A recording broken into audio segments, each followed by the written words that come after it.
Hello friends, welcome to this channel stock market info. तो चलिए friends, video को start करते हैं। जैसे कि आप देख सकते हो, वीडियो में डिस्कस करेंगे ग्रासिम इंडस्ट्रीज़ के बारे में। तो वैसे तो फ्रेंड्स, इस कंपनी को किसी भी इंट्रोडक्शन की ज़रूरत नहीं है। बहुत ही पुराना ग्रुप है, उसकी कंपनी है, होल्डिंग कंपनी है इनफैक्ट। तो फ्रेंड्स, इस कंपनी को कंपनी ना बोलते हुए अगर आप इंडस्ट्री भी बोलोगे ना, तो कोई गलत बात नहीं होगी, क्योंकि इस कंपनी में बहुत सारे बिजनेसेस हैं फ्रेंड्स। ये जो कंपनी करती है, इसमें फाइबर का बिजनेस भी आता है, paint, chemical, agrochemical, textile, insulator, मतलब बहुत सारे सेगमेंट्स में ये कंपनी काम करती है। अब इस कंपनी को फ्रेंड्स डिस्कस क्यों करना बनता है, क्योंकि इनके जो चेयरमैन है कुमार मंगलम बिरला जी, उन्होंने कहा है कि जो ग्रासिम इंडस्ट्रीज़ है फ्रेंड्स, आने वाले टाइम में फाइनेंशियल ईयर 27 की ही बात हो रही है फ्रेंड्स, कुछ ज़्यादा लंबा टाइम पीरियड नहीं है।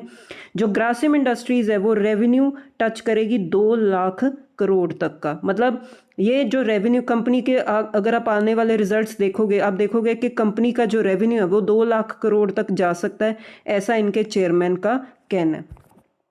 उसके बाद फ्रेंड्स, इन सारी चीज़ों को डिटेल में डिस्कस करेंगे फ्रेंड्स। जैसे कि आप देख सकते हो, ग्रासिम इंडस्ट्रीज़ है फ्रेंड्स, ये अपने 80 ईयर्स कंप्लीट करेगी, क्योंकि ये कंपनी इनकॉर्पोरेट जब हुई थी, अब उसकी इनकॉर्पोरेशन को 80 ईयर्स कंप्लीट हो जाएंगे अगस्त 25 को। और इसके अंडर फ्रेंड्स, जैसे कि मैंने आपको दिखाया, बहुत सारे बिजनेसेस आते हैं।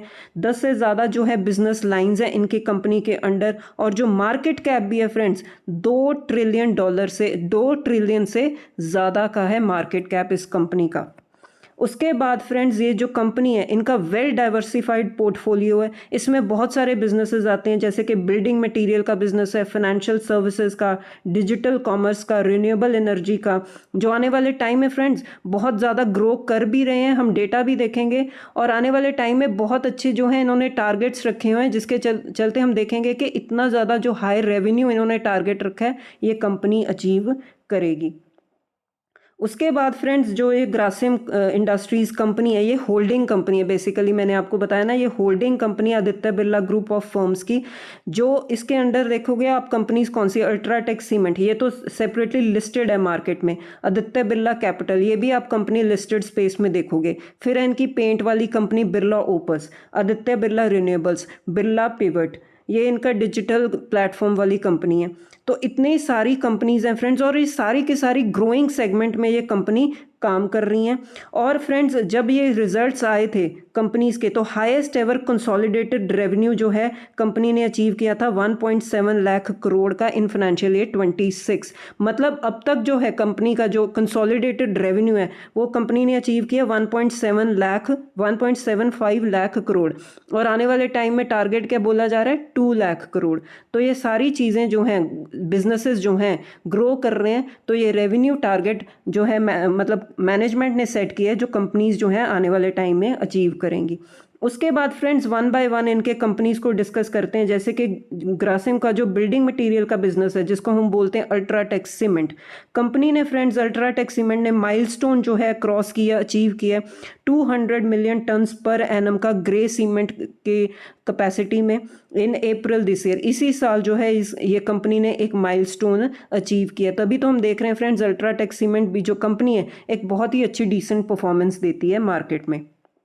उसके बाद फ्रेंड्स, इनका पेंट वाला बिजनेस, जब ये अनाउंसमेंट हुई थी कि ये पेंट सेगमेंट में एंटर कर रहे हैं और इनका ब्रांड होगा बिरला ओपस, तो सारे पेंट सेक्टर में फ्रेंड्स एक बहुत बड़ी जो है हलचल मच गई थी। एशियन पेंट नंबर 1 स्टॉक है, उसमें गिरावट आई थी। बर्जर पेंट्स में गिरावट आई थी, क्योंकि फ्रेंड्स एक बहुत बड़ा ग्रुप सेगमेंट में एंटर कर रहा है, जिसको कोई भी कमी नहीं है, फंड्स की कमी नहीं है, रेपुटेशन है, गुडविल है। तो ऐसे एक इस्टेब्लिश्ड ब्रांड का जो है मार्केट में आना और एक सेगमेंट में एंट्री करना, तो एक इजी हो जाता है उनके लिए भी, क्योंकि कोई भी नेटवर्किंग है, बहुत अच्छे कनेक्शंस भी हैं। तो जब बिरला ओपस एंटर हुआ था, पेंट सेक्टर में बहुत ही ज़्यादा जो है कंपनीज में गिरावट आई थी। अगर बिरला ओपस की परफॉर्मेंस की भी बात करें, तो ये एक सिग्निफिकेंट प्लेयर बन चुका है अब डेकोरेटिव पेंट सेगमेंट में, और 2 साल ही हुए हैं अभी लॉन्च होते हुए इस कंपनी को, इस ब्रांड को। अगर हम बिरला ओपस की परफॉर्मेंस देखें, तो जो रेवेन्यू है ईयर ऑन ईयर बेसिस जो है 10% की जो है revenue market share company achieve कर चुकी है इंडियन डेकोरेटिव पेंट मार्केट में ऑन स्टैंड अलोन बेसिस। और अगर हम इनके जो है मार्केट शेयर की भी बात करें, ये इमर्जिंग प्लेयर बन चुका है और सेकंड पोजीशन पर है as per capacity market share. तो ये कुछ डेटा निकल कर सामने आया बिरला ओपस को लेकर। उसके बाद फ्रेंड्स जैसे कि मैंने आपको बताया ये ई कॉमर्स प्लेटफॉर्म भी है इनका बिरला पिवट, ये B2B सेगमेंट में है, ई कॉमर्स प्लेटफॉर्म है और इनका जो एनुअल रेवेन्यू है वो मतलब जो गाइडेंस इन्होंने रखी थी 8500 करोड़ की उसको भी क्रॉस कर चुके हैं। मतलब पहले ही जो शेड्यूल था उससे पहले ही जो है कंपनी ने अपना एनुअल रेवेन्यू का जो है टारगेट अचीव कर लिया। और ये कंपनी का जो इनिशिएटिव है डिजिटल फर्स्ट बिजनेसेस में उसमें भी ये तेज़ी से ग्रो कर रहे हैं।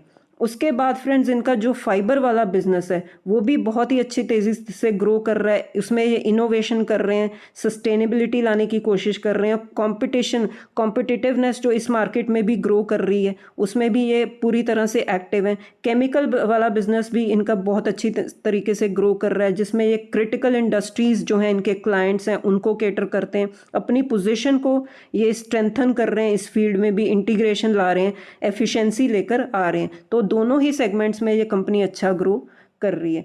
उसके बाद फ्रेंड्स इनका जो फाइनेंशियल सर्विसेज वाला प्लेटफॉर्म है आदित्य बिरला कैपिटल, ये तो लिस्टेड स्पेस में ही है और रिसेंटली इन्होंने अनाउंस किया कि ये गोल्ड लोन सेगमेंट में भी एंटर करेंगे। तो तगड़ा कंपटीशन अब गोल्ड लोन सेगमेंट में भी आप देखोगे।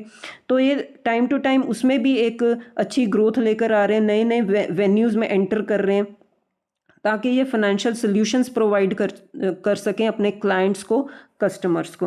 तो ये कुछ चीज़ें हैं फ्रेंड्स जो बिजनेस कंपनी को लेकर सामने आ रही हैं। उसके बाद फ्रेंड्स ये रिन्यूएबल सेक्टर में भी काम कर रहे हैं, आदित्य बिरला रिन्यूएबल्स। मतलब बहुत सारी सेगमेंट्स में काम कर रहे हैं और ज़्यादातर ग्रोइंग सेगमेंट्स हैं।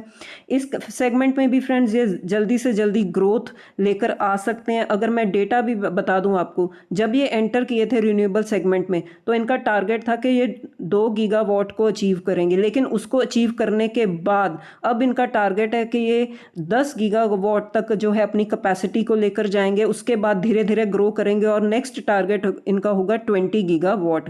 मतलब आने वाले टाइम में जो रिन्यूएबल सेगमेंट में जो ग्रोथ दिख रही है, बहुत सारी कंपनीज इसमें काम कर रही हैं, तो ये भी धीरे धीरे उसमें एक्सपेंशन लेकर आ रहे हैं, अपने टारगेट्स को ग्रो भी कर रहे हैं, अचीव भी कर रहे हैं।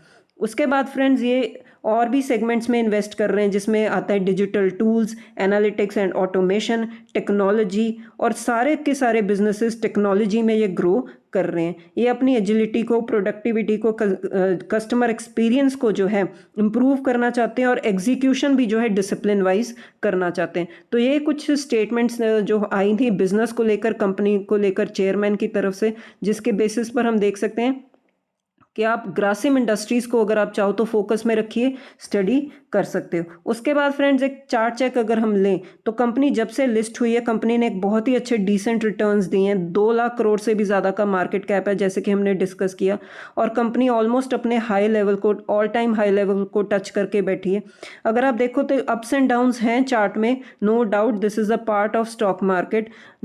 उसके बाद भी फ्रेंड्स कंपनी ने मैनेज किया बिजनेस को और एक अच्छी ग्रोथ और एक अच्छे प्रॉफिट्स के साथ जो है कंपनी एक अच्छे लेवल पर ट्रेड कर रही है। 3200 के आसपास जो है कंपनी का शेयर अब ट्रेड कर रहा है। उसके बाद फ्रेंड्स शेयर होल्डिंग पैटर्न अगर हम देखें कंपनी का तो बहुत बड़ा ग्रुप है, तो उसमें भी कोई दिक्कत नहीं होगी। प्रोमोटर्स के पास 43% के आसपास का स्टेक है, FIs के पास भी 14% के आसपास का स्टेक है, DIs भी 16% के आसपास का स्टेक लेकर बैठे हैं, और पब्लिक भी 25% के आसपास का स्टेक लेकर बैठी है। मतलब ऑल इन ऑल एक डिसेंट शेयर होल्डिंग पैटर्न है।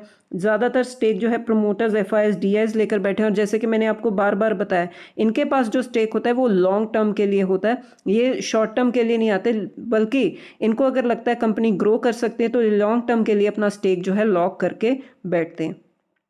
तो ठीक है फ्रेंड्स, ये कुछ अपडेट्स हैं ग्रासिम इंडस्ट्रीज़ को लेकर, तो इस न्यूज़ के चलते आप इस कंपनी को स्टडी कर सकते हो। तो ठीक है फ्रेंड्स, मिलते हैं हम नेक्स्ट वीडियो में। Till then bye bye.